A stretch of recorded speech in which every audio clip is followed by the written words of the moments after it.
सब पूछते हैं कि आप इस सिंगर का ही लें, नहीं आप इसमें ब्रदर का, जॉकी का, टोयोटा का, जनूम का कोई भी मॉडल जिसमें स्टिचेस ज़्यादा हों आप वो ले लें।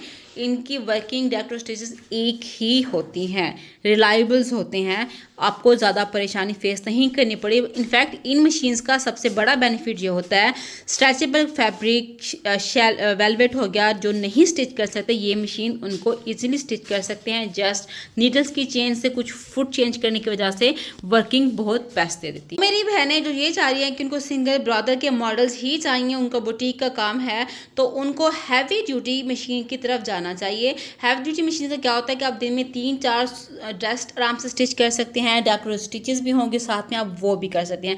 ये मशीन भी बहुत अच्छी है, आप अगर मेरे चैनल पे जाकर देखें मैं काफ़ी सारे ड्रेस स्टिच किए हुए हैं, लेकिन वो थोड़ी हैवी ड्यूटी मशीन्स होती हैं, आपने लगातार कॉन्शियसली काम करना हो तो उन पे आप कर सकते हैं। वो भी आप किसी भी मशीन ब्रांड का कोई भी मॉडल्स आप लेना चाहें हैवी ड्यूटी का आप ले सकते हैं। हम आते हैं नेक्स्ट मॉडल्स की तरफ। अगर आपको एम्ब्रॉयडरी बहुत ज़्यादा पसंद है या आपका बुटीक है, आपको एम्ब्रॉयडरी बहुत ज़्यादा करनी पड़ती है, तो मैं आपको प्रेफर करूँगी आप इस तरह के मशीन के मॉडल्स की तरफ आ जाएं। अब इसमें देखिए मैं इसमें इतनी सारे डेकोरेटिव स्टिचेस आ जाती हैं, और इसके साथ क्योंकि ये मेमोरी क्राफ्ट मशीन है, आपको मेमोरी कार्ड दिया जाता है, डिज़ाइन डाउनलोड करके आप काफ़ी सारी जो है वो वेरिएशंस करना चाहें आप काफ़ी सारी वेरिएशंस कर सकती हैं।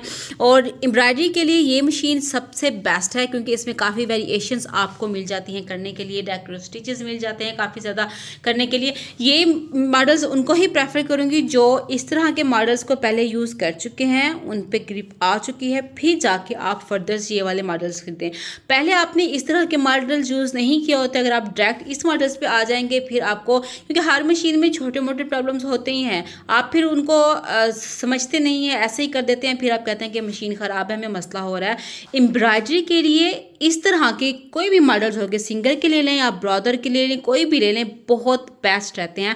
आपने मेरी वीडियोस देखी होंगी ड्रेसेस की जो मैंने डिज़ाइनिंग की है, अगर आपके पास ये मशीन का मॉडल्स है पड़ा, आप स्टिचेस भी कर सकते हैं, डेकोरेटिव काफ़ी ज़्यादा एम्ब्रॉयडरी भी कर सकते हैं। अगेन प्रेशर फुट किट आप लगा के काफ़ी ज़्यादा मज़ीद और वेरिएशंस करना चाहें वो कर सकते हैं, क्विल्टिंग करना चाहें क्विल्टिंग कर सकते हैं, मतलब कि जो कुछ आप सोच सकते हैं वो आप इससे कर सकते हैं। और ये मॉडल्स मैं उनको ही प्रेफर करूँगी जो पहले इस तरह के मॉडल्स को यूज़ कर चुके हों, फिर आप इस पे आएँ, आप बहुत इंजॉय करेंगे। करती हूँ आपके तमाम डाउट्स क्लियर हो गए होंगे। ये थी मेरी डिटेल में वीडियो कि आपको कौन सी मशीन लेनी चाहिए, कौन सी मशीन आपके लिए बेस्ट होगी, आपको समझ आ गई होगी।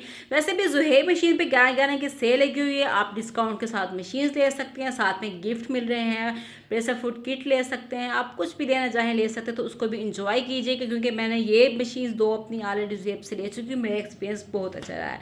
तो वीडियो अच्छा लग गया तो लाइक करना मत भूलिएगा, ज़्यादा से ज़्यादा शेयर करें ताकि बाकी भी इससे फ़ायदा उठाएं। मिलेंगे नेक्स्ट इस तरह की मोर इन्फॉर्मेटिव वीडियोज़ के साथ, तब तक के लिए हाफिज़।